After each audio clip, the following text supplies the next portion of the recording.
Nahuli ka ng mama mo na may jowa ka. Patay. Wala ka na magagawa. Kasalanan agad, di ba? Caught in the act.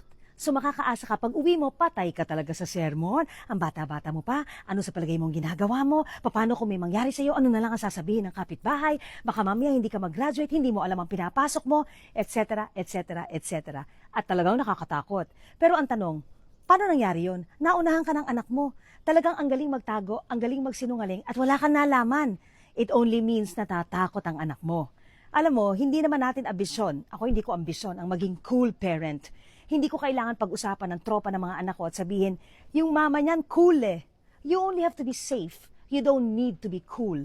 Ang ibig sabihin nun, nasasabihan ka ng problema, nakikwentuhan ka, kasi marunong ka makinig. Ano man ang pinagdadaanan ng mga anak natin, lalo na't love life. Lend your ears. Dalawa ang tenga natin. Dapat mas nakikinig ka kesa nagsasalita ka. Kaya isa lang ang bibig eh. Makinig ka para alam mo kung anong isasagot mo. At wala namang problema kung kailangan mo magalit. Sabihin mo kung anong mga red flags, karapatan mo yon. Pero muna, makikinig ka. Don't punish curiosity. You guide it.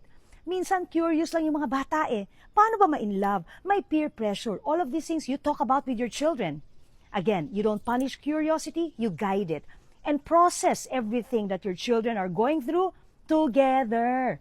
Think about that.